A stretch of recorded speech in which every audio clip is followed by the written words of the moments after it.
سوال یہ ہے کہ پانی کو 3 سانس میں پینے کا طریقہ جو ہے وہ بیان کر دے، کیونکہ آج کل ایک ویڈیو آئی ہوئی ہے کسی صاحب کی، تو وہ ایک گھونٹ جو ہے وہ غالباً 1-1.5 منٹ کے اندر پی رہے ہیں اور سانس بہت ان کو جو ہے نا وہ پھولتا ہے، تو وہ کہہ رہے ہیں کہ یہ اصل طریقہ ہے اندر جو ہے نا وہ، وغیرہ دنیا کا ہر بندہ جو پانی پی رہا ہے سنت طریقے کے مطابق بھی، تو اصل میں تو وہ پانی کا جو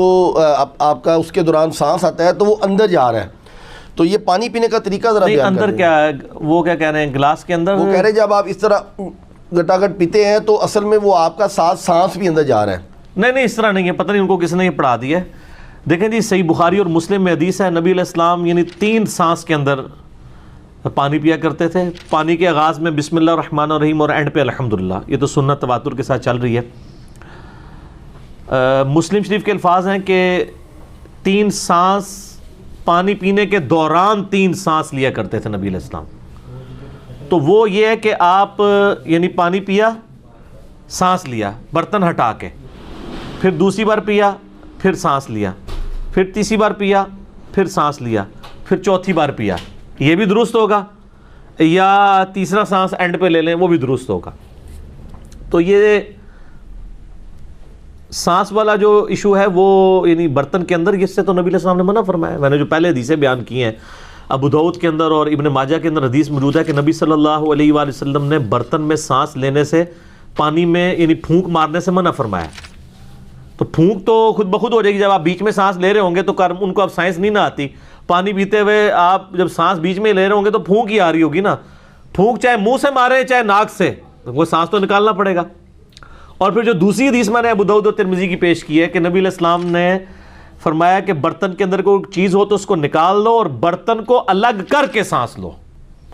کیونکہ پھونک مارنے کے زمرے میں ہی آ جائے گا یہ۔ تو یہ پتہ نہیں کس نے ان کو طریقہ بتایا۔ ویسے تو ترمذی میں ایک علیحدہ سے حدیث بھی ہے، وہ روایت کمزور ہے اس لیے میں نے وہ پیش نہیں کی، جس میں آپ علیہ السلام نے واضح فرمایا کہ برتن کو علیحدہ کرو، پھر سانس لو، پھر پیو،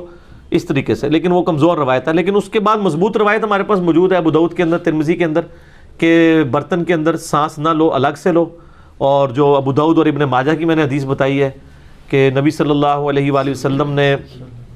پانی میں پھونک مارنے سے منع فرمایا۔ پھونک چاہے منہ سے جائے چاہے ناک سے جائے، دونوں ہی غلط ہے۔ تو یہ سانس لینے کا طریقہ یہ ہے کہ برتن سے الگ کرنا ہے، اور وہ آپ نے ایک ہی سانس کے اندر نہیں پینا، بلکہ مسلم شریف کے الفاظ ہیں کہ یہ زیادہ زود ہضم ہے یہ چیز کہ آپ سانس لے کے، اور سانس لینے کا مقصد یہ تو نہیں تھا کہ اب آپ پانی پی رہے ہیں تو بیچ میں ہی سانس لیں، یعنی وہ وقفہ کرنا ہے، یعنی پیا سائڈ پہ کیا، پھر سائڈ پہ کیا، اس طرح 3 بار کر لیں، تو وہ بیچ میں دوران لینا ہے۔ اس میں واضح الفاظ موجود ہیں، پتہ نہیں کس نے ان کو، ادھر تو ہر طرح کی چیز بک رہی ہے جی، ہم تو صرف سمجھا ہی سکتے ہیں نا، جن کو نہیں سمجھ ان کو کہیں گے کہ آپ اس طرح کریں۔ مشکات المصابیح کی جو دوسری جلد ہے نا، یہ انسائکلوپیڈیا آف حدیث ہے، دوسری جلد کے اندر اینڈ پہ جا کے ایک چیپٹر آ جائے گا مشروبات کا بیان، اس میں ساری حدیثیں آپ کو انٹلیکچوئل فارم میں مل جائیں گی۔